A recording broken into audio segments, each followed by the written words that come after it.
Hello everyone, this is me Kapil सिक्का। स्वागत है आपका स्टडी आई की एजुकेशन प्लेटफॉर्म में। आज इस वीडियो में हम चर्चा करने जा रहे हैं रिपब्लिक डे टेबलॉस की। काफ़ी टाइम आपने रिपब्लिक डे की परेड्स देखी होंगी। हर बार 26 जनवरी को ये परेड जो है जनपद पे निकाली जाती है। तो इसमें आप बहुत सारे ऐसे टेबलॉस देखते हैं जिसमें अलग अलग स्टेट्स की, जिसको हम झांकी कहते हैं, उनके बारे में दिखाया जाता है। कोई पर्टिकुलर थीम के बारे में मेंशन किया जाता है। तो ये हम हर साल 26 जनवरी की परेड में देखते ही देखते हैं। तो यहाँ आज हम चर्चा करने जा रहे हैं कि इसका जो डिज़ाइन है वो कैसे सिलेक्ट होता है, कैसे डिज़ाइन किया जाता है और क्या इसकी सिलेक्टिंग अथॉरिटी होती है। रीज़न क्या है? रीज़न ये है क्योंकि अगर हम बात करें वेस्ट बंगाल की चीफ मिनिस्टर, उन्होंने यहाँ पे एक्यूज़ किया और प्राइम मिनिस्टर को लिखा है कि मैं बहुत प्रोफाउंडली शॉक्ड हूँ कि रिपब्लिक डे परेड से हमारा जो यानी वेस्ट बंगाल का टेबलॉज है उसको रिजेक्ट कर दिया गया बिना किसी रीज़न और जस्टिफिकेशन के। यहाँ पे वो कह रही हैं कि हमें दिखाना था नेताजी सुभाष चंद्र बोस और आईएनए के 125th बर्थ एनिवर्सरी ईयर को। तो जानेंगे एग्जैक्टली इस वीडियो में कि किस तरह से टेबलॉज जो हैं वो फाइनलाइज किए जाते हैं, क्या कोई क्राइटेरिया है किसी स्टेट को छोड़ने का। जैसे कि इस बार हम देख रहे हैं कि लगभग 21 टेबलॉज जो हैं वो परेड में होंगे। 12 जो हैं वो स्टेट से होंगे, यूटी से होंगे, बाकी जो है डिपार्टमेंट सेंट्रल गवर्नमेंट से होंगे, कुछ इंडिपेंडेंट इंस्टीट्यूशंस को भी इस बार जगह दी जाएगी। तो एग्जैक्टली ये जो सिलेक्शन ना करने का क्राइटेरिया है, इसके क्या ग्राउंड्स हैं। साथ ही साथ केरला भी ये कह रहा है कि हमारे केस में भी इस तरह के जो प्रपोजल्स हैं, या हमने जो श्री नारायण गुरु के बारे में जो प्रपोजल दिया था, जो हम टेबलॉज यहाँ पे दिखाना चाह रहे थे, वो भी सिलेक्ट नहीं किया गया। डिफेंस मिनिस्ट्री जो कि रिस्पॉन्सिबल है इसके पीछे, तो याद रखिएगा defence ministry he is responsible for finalizing them. जो रिस्पॉन्सिबल है इस परेड के लिए और जो कोऑर्डिनेटिंग बॉडी है टेबलॉज की, वो ये कह रही है कि सिलेक्शन जो है वो एक एक्सपर्ट कमेटी करती है, इसमें हमारा कोई रोल नहीं है और इसमें कोई भी पॉलिटिकल इन्वॉल्वमेंट नहीं है। हमें लगा होगा कि 12 जो टेबलॉज हम दिखाने जा रहे हैं वो शायद और ज़्यादा इंपॉर्टेंट हैं जो रह गए उनमें से। तो एग्जैक्टली इस बार देखेंगे कि क्या इस बार की परेड में है हमारे लिए, परेड में क्या क्या दिखाया जाएगा। 2022 में क्या कोई फॉरेन लीडर होगा, नहीं होगा। अगर फॉरेन लीडर नहीं है तो कौन इस परेड को इस बार हेड करने जा रहा है, तो सबको जानेंगे। आपको क्या करना है, आपको मेरे साथ जुड़े रहना है। पीडीएफ डाउनलोड करने में टेलीग्राम चैनल से, और मुझे आपको ट्विटर पे फॉलो करना है। देखिए, सबसे पहली बात है कि प्रोसेस स्टार्ट कैसे होता है, कब स्टार्ट किया जाता है, कौन पार्टिसिपेट करता है। लगभग सितंबर हर ईयर, जब हम बात कर रहे हैं यहाँ पे 2021 सितंबर की जो निकल गया है, उसमें डिफेंस मिनिस्ट्री जो कि रिस्पॉन्सिबल है इस परेड के लिए, वो सेलिब्रेशंस का इनविटेशन जो है स्टेट्स और यूटीज को भेजती है, सेंट्रल गवर्नमेंट डिपार्टमेंट्स को भेजती है और उनसे कहती है कि आप अपने टेबलॉज जो हैं उनको हमें सबमिट कीजिए, उनके बारे में बताइए कि आप कौन कौन से टेबलॉज यहाँ पे, या फिर टेबलॉज में एग्जैक्टली आप क्या दिखाना चाहते हैं। सेंट्रल अथॉरिटीज़ को पार्टिसिपेट करने के लिए कहा जाता है। लगभग लेटर्स जो है वो 80 यूनियन मिनिस्टर्स को भी लिखा जाता है, 36 स्टेट्स को लिखा जाता है, मतलब यूटीज 36 स्टेट्स एंड यूटीज को मिलकर लिखा जाता है, सेक्रेटरीज को उनके लिखा जाता है, इलेक्शन कमीशन को लिखा जाता है, नीति आयोग को लिखा जाता है और उनको बोला जाता है कि आप आके पार्टिसिपेट करिए। अगर लगता है, जैसे इलेक्शन कमीशन को लग रहा है कि इलेक्शन कमीशन के इस बार 75 साल हो गए या फिर इस बार कुछ बहुत अच्छा अचीवमेंट उन्होंने किया, तो वो भी दिखा सकते हैं। तो अगर उन लोगों को लगता है कि कुछ नोटवर्दी है, कुछ ऐसा है जो हम पब्लिक डिस्प्ले में रख सकते हैं, तो वो टेबलॉज के थ्रू दिखाया जाता है। अब इस लेटर में एक प्रोसेस के बारे में बताया जाता है कि आपको इस टेबलॉज के डिज़ाइन को फाइनलाइज कराना है, आपको 3D सबमिट करना है, आपको सारे जो सबमिशन है वो हमें 27 सितंबर तक भेजने, यानी ये प्रक्रिया जो है 16 सितंबर को स्टार्ट हो जाती है और 27 सितंबर तक सारे डिज़ाइन जो हैं वो मांग लिए जाते हैं, क्योंकि अक्टूबर के सेकेंड वीक तक फाइनल शॉर्ट लिस्टिंग जो है हो जाती है। उसके बाद कोऑर्डिनेशन स्टार्ट हो जाता है।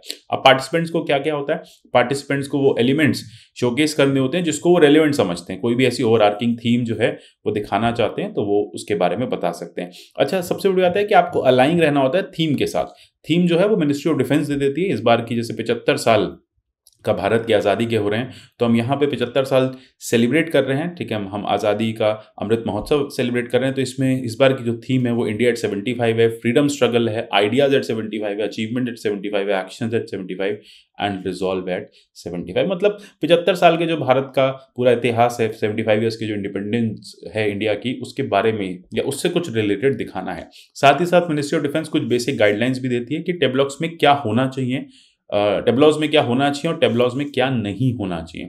साथ ही साथ यहाँ पे जो पार्टिसिपेटिंग एंटिटीज़ हैं वो यंग क्वालिफाइड डिज़ाइनर्स को रखे हैं, रिनाउंड इंस्टीट्यूशंस उन लोगों को बुलाया जाता है, इलेक्ट्रॉनिक डिस्प्लेज लगाई जाती हैं, इमेज कंटेंट के बारे में फाइनलाइज किया जाता है, 3D प्रिंटिंग अगर कुछ होता है तो वो भी यूज़ किया जाता है, ऑगमेंटेड रियलिटी वगैरह, विजुअल इफेक्ट्स वगैरह सब कुछ यहाँ पे रखे जाते हैं। आइडिया बस यही है कि आप अपने ट्रेडिशन को मॉडर्न इंफ्रास्ट्रक्चर के साथ यहाँ पे फ्यूजन लेके आते हैं, फ्यूज़ करते हैं। अभी जो टेबलॉज हैं ये दो डिफरेंट यूटीज और स्टेट्स के सिमिलर नहीं हो सकते। याद रखिएगा, जैसे पंजाब और हरियाणा में लेटर से कोई सिमिलैरिटी है तो वो दोनों सिमिलर नहीं हो सकते, ठीक है, तो उनमें डिफरेंस होना चाहिए और डाइवर्सिटी जो है वो यहाँ पे ज़रूर दर्शानी चाहिए। आइडिया देखिए यही है रिपब्लिक डे का कि जब हम रिपब्लिक हुए, जब हमने कॉन्स्टिट्यूशन को अडॉप्ट किया, हमने अपने आप को रिपब्लिक अनाउंस किया, तो उस दिन को हम सेलिब्रेट करते हैं हर साल, ठीक है। तो अब उसी सेलिब्रेशन में हमें डाइवर्सिटी, जैसे कि आप देखते हैं हमारे कॉन्स्टिट्यूशन के प्रियम्बल में भी डाइवर्सिटी एक बहुत ही important parameter, in fact basic structure भी कह सकते हैं आप उसको,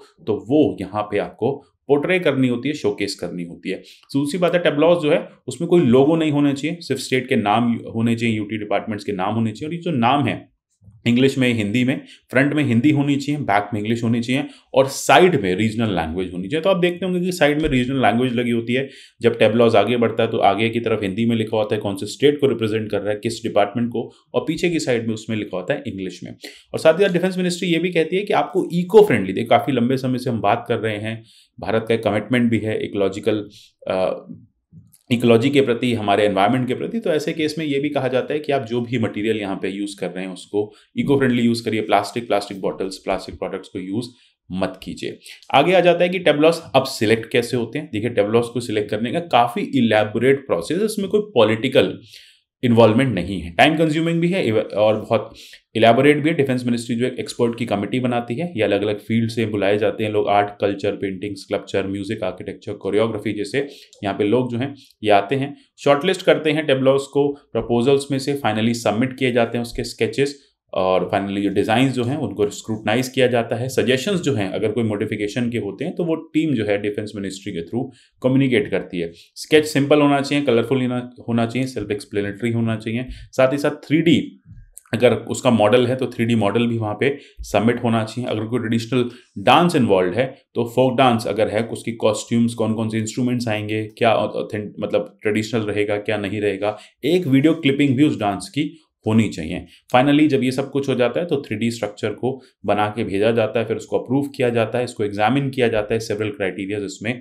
देखे जाते हैं, और फाइनली फिर क्या होता है कि सिलेक्शन कमेटी जो है वो इस कॉम्बिनेशन को देखते हुए कि कैसी विजुअल अपील है, कैसा इम्पैक्ट है, क्या एग्जैक्टली थीम है, क्या डिटेल्स इन्वॉल्व हैं, कैसा म्यूजिक है, इन सब फैक्टर्स के अकॉर्डिंग फाइनली वो इसको अप्रूव करती है। कमेटी लगभग 6 से 8 बार मिलती है, ठीक है, और नंबर ऑफ डेज मिलती रहती है, फिर एलिमिनेट करती है, जिसको हटाना है, जिसको शॉर्टलिस्ट करना है, ये सब करती है, और लगभग फाइनली जो नेक्स्ट राउंड होता है वो इन्फॉर्म कर दिया जाता है स्टेट्स को।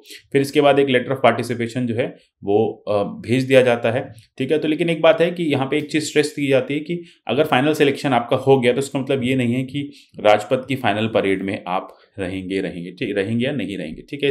इसके बाद एक फाइनली जब पूरा स्ट्रक्चर सेटअप होता है तब भी एक चांस होता है एलिमिनेट करने का।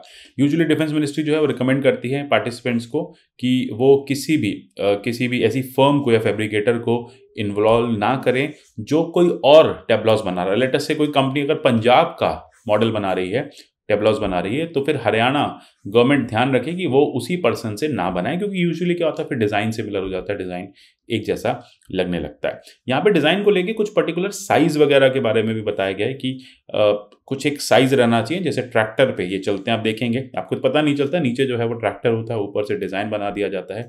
ट्रैक्टर होता है, फिर ट्रेलर होता है, ऑब्वियसली उसके पीछे की जो ट्रॉली होती है उस पर टेबलॉ जो है वो फिट होना चाहिए, ट्रैक्टर विजिबल नहीं होना चाहिए, ठीक है।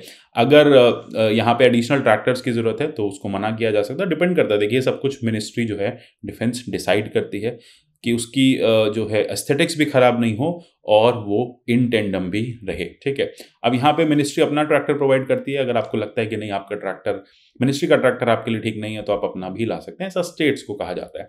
सबसे बड़ी बात है कि ट्रैक्टर को कैमोफ्लेज्ड रहेगा, यानी ट्रैक्टर जो है वो दिखेगा नहीं, ये आप ध्यान रखिएगा, ठीक है। तो इसमें लगभग प्रॉपर स्टिपुलेशन होता है, प्रॉपर साइज़ वगैरह होते हैं। एग्जैक्टली साइज़ कितना है क्या नहीं ये हमारे लिए इंपॉर्टेंट है, बट हाँ इसका एक पर्टिकुलर साइज़ होना ज़रूरी है, क्योंकि कितने एरिया पे उसको मोड़ना है, क्या उसका मैन्यूवरिंग होना है, ये सारी चीज़ें जो हैं बहुत मेटिकुलसली पहले से प्लान की जाती हैं, ठीक है। तो ट्रेलर का क्या डायमेंशन होना चाहिए, ट्रैक्टर का क्या डायमेंशन होना चाहिए, कितनी लोड कैपेसिटी होनी चाहिए, ये सारी चीज़ें इंपॉर्टेंट है। क्योंकि अगर कुछ भी एक टेबलॉज भी खराब हो जाएगा तो पूरी की पूरी जो परेड है वो इम्पैक्ट होगी। इसलिए एक कोऑर्डिनेशन बनाना काफ़ी ज़्यादा नेसेसरी है। तो ये सारी बातें थी टेबलॉज को लेके।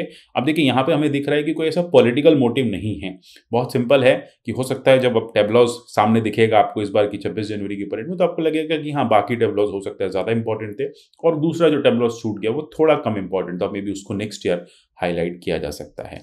अब बात आती है कि क्या इस बार भी कोई चीफ गेस्ट आ रहा है। जैसे कि मैंने बताया अभी तक कोई लिस्ट बाहर नहीं आई है। यूजुअली हम हमेशा एक फॉरेन डिग्नेटरी को एज अ चीफ गेस्ट जो है वो बुलाते हैं, तो यहाँ पे कोई ऐसा चीफ गेस्ट इस बार नहीं है। कोविड का टाइम है, भारत पहले काफ़ी ज़्यादा कंट्रीज़ को होस्ट कर चुका है। हम 5 सेंट्रल एशियन कंट्रीज़ की बात करें, कजाकिस्तान, किर्गिस्तान, तजाकिस्तान, तुर्कमेनिस्तान और उज़्बेकिस्तान को हमने बुलाया था। इससे पहले भी हमने लास्ट ईयर भी हमने चीफ गेस्ट को बुलाने की कोशिश, लास्ट ईयर भी हमने चीफ गेस्ट बुलाया था, लेकिन क्योंकि कोविड का टाइम्स था तो लास्ट में उनको, जैसे यूके के जो पीएम थे, लास्ट में उनको मना कर दिया गया था या फिर उन्होंने मना कर दिया था। तो एग्जैक्टली ये सारा सिनेरियो रहता है रिपब्लिक डे परेड में। परेड यहाँ पे क्या है, परेड एक साइन है, एक तरह का आप कह सकते हैं सिग्नल है कि हाँ भारत जो है वो अपने रिपब्लिक के लगभग, अब हम 71वें साल हैं रिपब्लिक के, 71-72वां साल है, तो हम 73rd ईयर में रिपब्लिक के पहुंच चुके हैं और भारत जो है उस रिपब्लिक को, उस डेमोक्रेटिक इंस्टीट्यूशन को बहुत अच्छे से संभाल रहा है और आगे बढ़ा रहा है। तो इसी बात को हम हर साल सेलिब्रेट करते हैं। देखेंगे इस बार 26 जनवरी में क्या एक्सक्लूसिव है, ज़रूर देखिएगा। मिलेंगे अगले ऐसी किसी वीडियो में, तब तक लिए good bye, take care and God bless you all.